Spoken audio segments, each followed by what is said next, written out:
All right, let's cut right through all the junk advice out there. We're to give you a simple, no-nonsense blueprint for getting a six-pack. Seriously, if you've been totally lost in confusing fitness tips, think of this as your new, straight-to-the-point guide.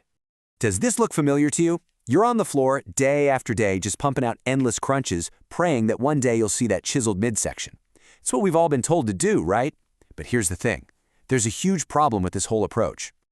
Look, let's just be blunt here. If your entire ab routine is just hundreds and hundreds of bodyweight reps, you are literally just spinning your wheels. You're wasting your time. But hey, don't worry, we're about to show you how to swap all that wasted effort for a method that actually works. Okay, so our first pillar, and this is where pretty much everyone gets it wrong, is you gotta train smart. The goal isn't just doing ab exercises for the sake of it. No, the goal is to build thick, dense, visible abdominal muscles. We're talking about 3D abs that actually pop, not flat, invisible pancake abs. Think about it like this for a second. You wouldn't try to build a bigger chest by doing 100 push-ups on your knees every day, would you? Of course not. You'd go to the bench press and add some weight. Well, guess what? Your abs are just another muscle. They grow from resistance, from being challenged, not from doing endless, easy reps. That resistance is what gets you hypertrophy, actual muscle growth, and that is how you build those thick 3D blocks. So here they are, the only 4 rules you need for smart ab training. Number 1, you have to add resistance to actually challenge the muscle. Number 2, you got to stay in that lower, much more intense rep range, somewhere between 5 and 15 reps. 3, and this is huge, you always have to aim to get a little bit stronger over time. That's called progressive overload.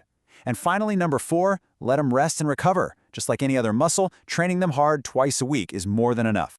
And that brings us to the real engine of all muscle growth, progressive overload. Yeah, it sounds super technical, but it's not. All it really means is you make your workouts just a little bit harder over time. Add a little more weight, take a little less rest between sets, or maybe just slow down your reps to make them tougher. That constant challenge is exactly what forces your abs to grow. It's the secret sauce. Okay, now let's actually build the workout. And here's the best news you're gonna hear all day. You don't need a dozen different complicated exercises. Nope, you only need 3 core movements to build a complete, strong midsection. That's it, I'm serious.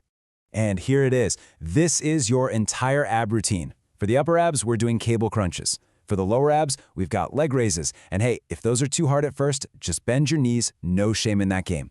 And finally, for those obliques on the sides, we've got side crunches. Just do 3 sets of 10 to 15 reps for each exercise. That is literally all it takes. But let's be real. Building those awesome abs is kind of pointless if they're buried under a layer of fat, right? So this brings us to pillar number 3, nutrition. It's time to get rid of what I like to call that emergency winter fuel tank that's covering up all your hard work. You've probably heard this a million times before, and that's because it's 100% true. Abs are made in the gym, but they are revealed in the kitchen. The crazy thing is, you already have a six-pack right now, this very second. We gotta uncover it, and that happens with smart eating. The one and only way to reveal your abs is to be in a calorie deficit. Now that just means you're eating slightly fewer calories than your body burns every day. It's not about starving yourself, it's just simple math that forces your body to start tapping into that stored emergency fuel, finally showing off the muscle you've been building. So where do you start? A really good, sustainable target is to aim for about a 15% deficit below your maintenance calories. That's enough to get the fat loss process started, but it's not so much that you'll feel miserable or risk losing muscle. Remember, slow and steady absolutely wins this race. So that's the blueprint, my friends. No magic pills, no secret workout machines, no shortcuts. Just 3 simple, powerful pillars to get the job done. So let's wrap it all up. Your mission is simple. 1, train your abs smart by adding resistance and always pushing for more. 2, work out efficiently with just those 3 key exercises. And 3, eat for results by staying in a consistent calorie deficit. That's the whole plan. But listen, none of this, not a single piece of this plan works without the one true key, consistency. Doing this for 1 week, it's not going to change much. But sticking with this plan for months, that is what unlocks real, visible, lasting results. So the only question left is, are you ready to be consistent? Because if you follow this blueprint, I promise you, you will eventually look in the mirror and be totally shocked by what you see. Now, go get to work. Go train smart.